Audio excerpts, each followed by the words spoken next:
Hey everyone, welcome back to my channel. Today's video is going to be a monthly beauty favorites video, and this is going to be a combination of March and April favorites because I did skip the month of March, so I'm pretty excited to be filming this favorites video for you today. I've acquired quite a few favorites throughout these past couple of months. A lot of them are affordable, some of them are a little bit more higher end, so there should be a little bit of something in there for everybody. So I have quite a few to get through, so I'm just going to jump right on into it and get started.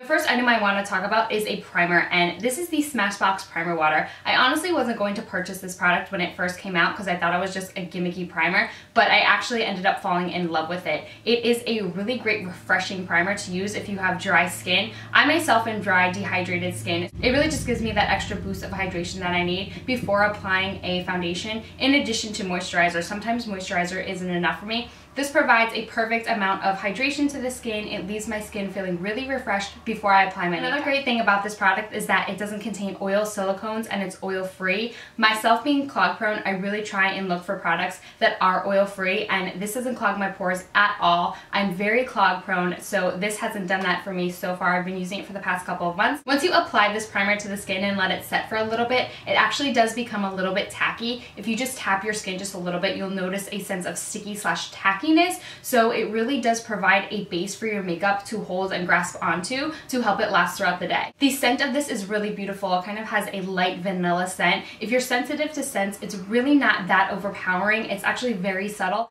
More recently, I've been using a new concealer, and I just did a first impressions of this concealer, so this might be a little bit premature, but I'm gonna go with it. I really have been enjoying this concealer, and it's the Urban Decay Naked Skin Concealer. I will link the first impressions video that I did on it somewhere around this video. And this is a great concealer if you're looking for a brightening concealer. This doesn't do a lot of correcting just because of the warm undertone, but if you want to put a corrector underneath and then put this up to brighten underneath the eye, I would definitely recommend this. This is light diffusing, so it does cover imperfections pretty well, but the amount of brightness and lift that this brings to my under eye is, I'm obsessed with it. I have been using this pretty much every day. It rarely creases, but if you see in the first impressions, it barely creased on me after about 4 or 5 hours, maybe 6 hours of wear. I can't remember how long I did the checkup, but it really barely creased on me. The next item I have to share with you is a face powder, and I never thought I would feature another face powder on my channel. I have been a dedicated lover of the MAC Mineralized Skin Finish Natural for years. Ever since I got into makeup, that was my go-to setting powder. I had tried other powders in the meantime, but always just went back to the MAC Mineralized Skin Finish Natural.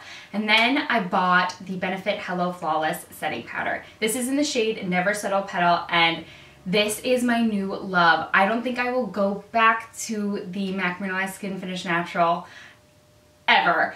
I can't believe I'm saying that. Like, this is happening. This is just, I never thought that this would happen. I'm so in love with this powder. I love how yellow based this powder is. I love how smooth and creamy it is. It doesn't make your skin look powdery. It's not drying on the skin. It helps set your makeup and help it stay in place all day. The texture of it is really nice. It's really smooth, and it's just, it applies beautifully to the skin. These past couple of months, I've really been into cream highlighting and contouring, so I discovered the NYX Wonder Stick, and this is a double-ended stick. You get a contour side and a highlighting side, and I got the shade Light Medium. This is what the contour stick looks like. It's a really great color because it has that ashy undertone to it. It's a cooler shade. Some cream products I find are a little bit more on the warm side, especially for a drugstore product, so this is a nice cool undertone, so it actually looks like a real shadow is being casted. I like to apply the contour side right from the stick and then just blend it out with my angled contour brush by Sephora, and then I like to blend in the highlight shade with a damp beauty blender. I do find a beauty blender is the best method. I haven't found a brush that I like to blend this in with, but it is a little bit tricky to work with. It doesn't blend in as easily. You do have to take your time with it and really blend it into the skin, but once it is blended in, it really just brightens up your face and lifts those high points. I have 3 blushes from Milani that I want to share with you. One I've had for quite some time, and the other 2 I just recently purchased at the beginning of March. The one that I've had for a while is called Berry Amore. It's one of their baked blushes, and I really didn't like this at first. I thought that the glitter in it was very chunky, but once you get over that original layer of where all the glitter kind of just settled, it is really a beautiful blush. There are still some chunky glitters to it, which I'm not too thrilled about, but the shade is really lovely. It's a purpley mauve shade with some gold veining in it, and it still does have the glitters throughout. I've been loving this blush. The Milani formula of their blushes is unlike any other drugstore formula. It's very smooth and applies really nicely. I don't find it to be powdery at all on the skin. So the formula of these is really nice. I do have another baked blush by Milani, and it is a cult favorite. It is Luminoso, and I'll show you guys what it looks like. It's just that perfect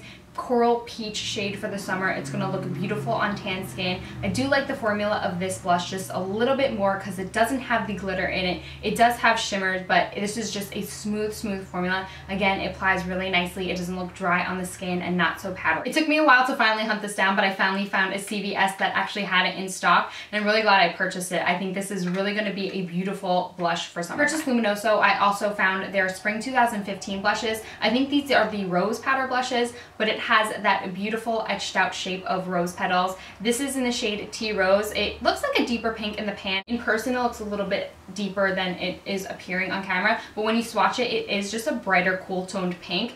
Really pretty. Again, I think it's going to be great for summer, really great with tan skin, with light skin, and this has the same great formula that the baked blushes do. I think the reason why I was so turned off by Milani blushes all this time was because of the bulky packaging, but now I can really get past it because the formula of these and the texture is just so amazing. They feel like a high-end blush.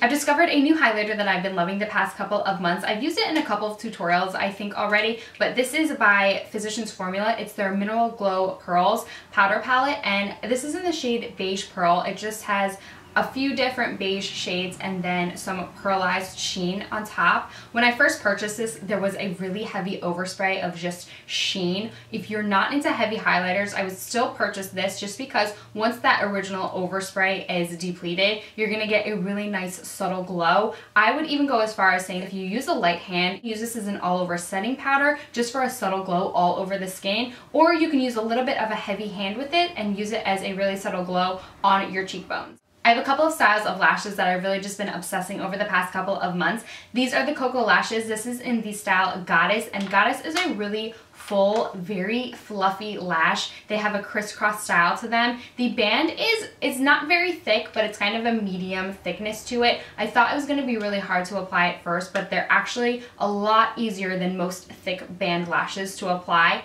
and I really just love them. These are about $7 or $8. They're much more affordable than the House of Lashes, and they're just as great quality. I've used these a couple of times already. This is a fresh box, but I have another box that I've just been wearing. I probably wore them 4 times already. I wore this pair of lashes for St. Patty's Day, and I got so many compliments on them. They're just so dramatic, so fluffy, so full. If you're looking for a dramatic lash, I would definitely go with this style. If you want a little bit more of a neutral style, I would go with Misha. They come with a very thin band, and they come in clustered lashes, so you have very long, very wispy lashes. The band is thin, so these are really easy to apply. I did have to cut these quite a bit because they were very, very long, just so they fit to my eye shape a little bit better, but these are very long. These actually like go all the way up and touch my brow bone, so they're a more natural lash, but they're very long, very wispy. They're really beautiful if you're looking for just something to give yourself a little bit of extra length, not so much fullness. I've been going very minimal with the eye makeup recently. I really just was doing a wash of color in the crease, some winged liner, lashes, and I'm good to go. I've really been loving applying Saddle in the Crease by MAC. This is one of the only shadows that I love from them anymore. I really wouldn't recommend any MAC shadows except Saddle. It's a really pretty color, especially if you have blue or green eyes, because it is a mid-tone brown. It has some orange undertones to it, so it brings out blue and green eyes really nicely, which is why I love it so much. It just makes my eyes really pop, and it's a matte finish. I really think the matte shadows by MAC are the only finish of shadow that I would recommend anymore. I think there are a lot of other brands that are coming out with more affordable, better quality shadows, but MAC's matte shadows I really do like. They do have a good pigmentation, they're smooth to blend, and they do apply nicely. Specifically Saddle, I've really just been loving this eyeshadow for my crease. Finally, moving on to lip products, I have 2 lip liners that I've absolutely been loving. These are the lip liners by Essence, and they're about $2, and the quality of these is fantastic. They're so creamy and so easy to apply to the lips. I have number 11 in the nude and number 12, I think. Yeah, number 12, Wish Me a Rose. Wish Me a Rose is a deeper pink shade, and in the nude is a beige nude brown shade. They're not drying on the lips at all. Sometimes I'll even just wear these on its own, or wear these and just pop a gloss over top of them, and I'm good to go. But again, these are so creamy, such great quality, and they're only $2. I have a lipstick that I've been wearing all month long, and I rediscovered it while I was shopping my stash trying to pick my top 5 affordable lipstick and drugstore picks. If you want to see that, I will post it down below. I won't go too much into it because I did talk about these a lot. And this is the Milani Matte Innocence shade. It is one of their matte formulas. This is one of the more creamier matte formulas I've ever used without feeling waxy, but it's really just a nice pinky beige shade. I like to wear these with both Essence lip liners. If I wear it over top of Wish Me a Rose, it'll just give me a little bit more of a deeper pink effect, and then if I wear it over top of In the Nude, it'll give me a little bit more of a true nudie brown look. That concludes my March and April favorites. I hope you guys enjoyed the video. I hope you had fun. I hope you picked up a couple of products in this video that you will try out yourselves. Let me know in the comment section below what you've been loving and what your favorites have been, and I will see if I want to try them out myself. Maybe you'll see them in my next month's favorites. Don't forget to subscribe to my channel. All my social media links will be posted down below, so make sure you go follow me, and I'll see you on my next video. Bye!